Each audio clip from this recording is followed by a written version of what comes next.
शिव महापुराण प्रथम खंड अध्याय 20 अलकापुरी के निकट शिव जी का आगमन।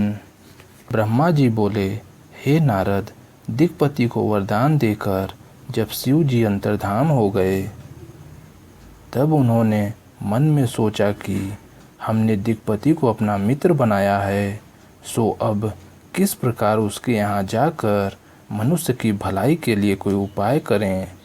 हमने पहले भी यह विचार किया था कि अब हम कुबेर के मित्र होकर उसके पास निवास करेंगे।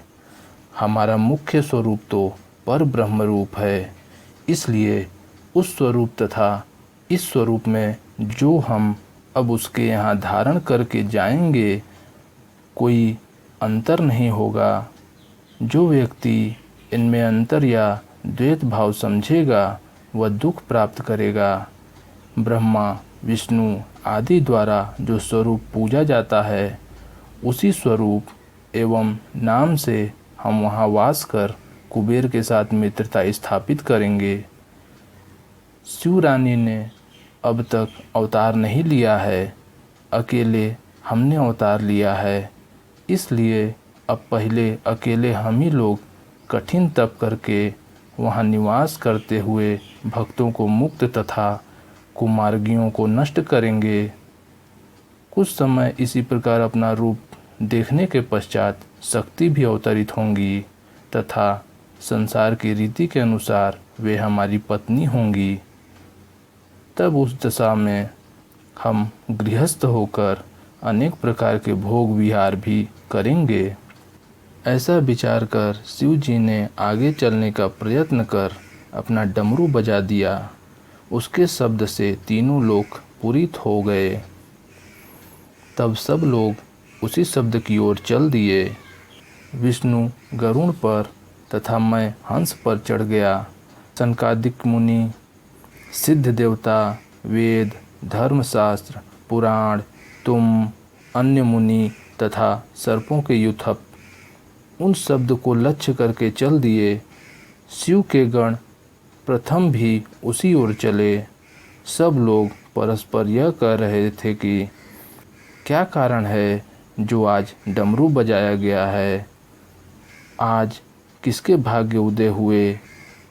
हमारा भी सौभाग्य है कि हम शिव जी के शुभ चरणों के दर्शन प्राप्त करेंगे।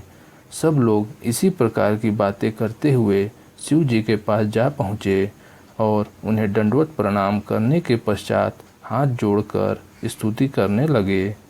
शिव जी ने अत्यंत प्रसन्न हो विष्णु का हाथ पकड़कर उन्हें अपनी बाईं ओर बैठा लिया तथा दाहिने ओर मुझे स्थान दिया।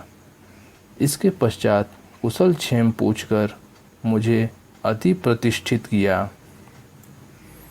उन्होंने हाथ के संकेत से सूर्य का आदर किया तथा उन मुनियों को जो अमर हैं देखकर अत्यंत प्रसन्नता व्यक्त की।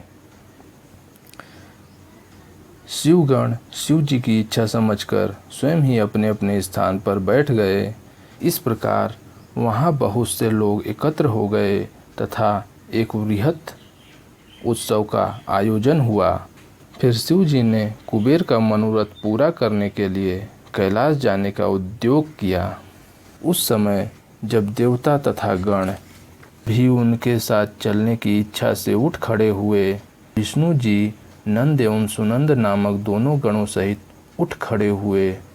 इसी प्रकार वेद तथा सनकादिक भी उद्यत हुए। इंद्र 33 कोटि अमर देवताओं के साथ खड़े हुए। इस प्रकार उस स्थान पर 11 रुद्र अपने गणों सहित 12 सूर्य, 8 वसु, 13 विश्वदेवा, 27 नक्षत्र, 12 भक्त, 64 आभासुर, 49 पवन तथा अनेक देवता उनके साथ हुए। 10 प्रकार के देवता अर्थात विद्याधर, अप्सरा, यक्ष, गंधर्व, किन्नर, रीछ, सिद्ध, भूत, पिशाच आदि भी चल पड़े। दिशापति अपने अपने गणों सहित वासुकी, तक्षक आदि शप्र तथा नागपति शेष जी भी साथ गए।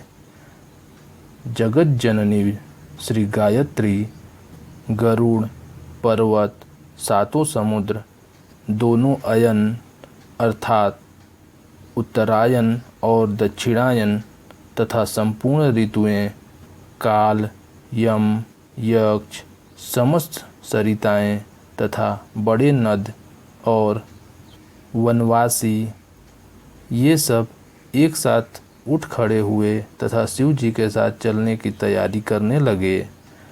हे नारद, समस्त रुद्रगणों को चलने के लिए उद्यत देखकर शिव जी अत्यंत प्रसन्न हुए। उस समय चारों ओर से जय जयकार का शब्द होने लगा।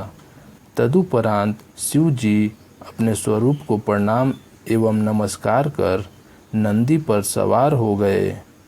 उनके दाहिने तथा बाएं ओर मैं तथा विष्णु हंस एवं गरुड़ पर चढ़कर साथ साथ चले।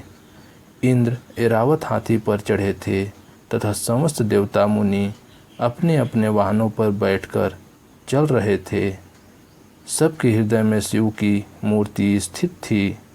प्रत्येक व्यक्ति अत्यंत हर्ष में भरकर अपने अपने वाहन पर चल रहे थे। शिव जी बहुत धीरे धीरे चलते थे जिससे कि किसी को कष्ट न हो। जिस जिस देश में शिव जी आते थे वहाँ उनको भेंट दी जाती थी जिसे वे सहज स्वीकार करते थे। इसी प्रकार चलते चलते शिव जी अलकापुरी के निकट जा पहुँचे। तब अलकापुरी के अधिपति शिव जी से विदा लेकर जीवनार की सामग्री का प्रबंध करने के लिए आगे चले गए। उन्होंने अपने घर पहुंचकर विधिपूर्वक पूजन एवं जीवनार की सामग्री एकत्रित की। इसके पश्चात वे अपनी समस्त सेना सहित शिव जी की शुभ अगवानी को आगे आकर उनके चरणों पर गिर पड़े और प्रेम में मग्न हो गए। फिर भेंट देकर उन्होंने पूजन किया। वे प्रेमानंद में मग्न होकर सब कुछ भूल गए। उन्होंने शिव जी को प्रणाम कर विष्णु तथा मेरा भी आदर किया। शिव जी ने उन्हें हृदय से लगा लिया। फिर उन्हें अपने साथ लेकर आगे बढ़े। 20वां अध्याय समाप्त हुआ।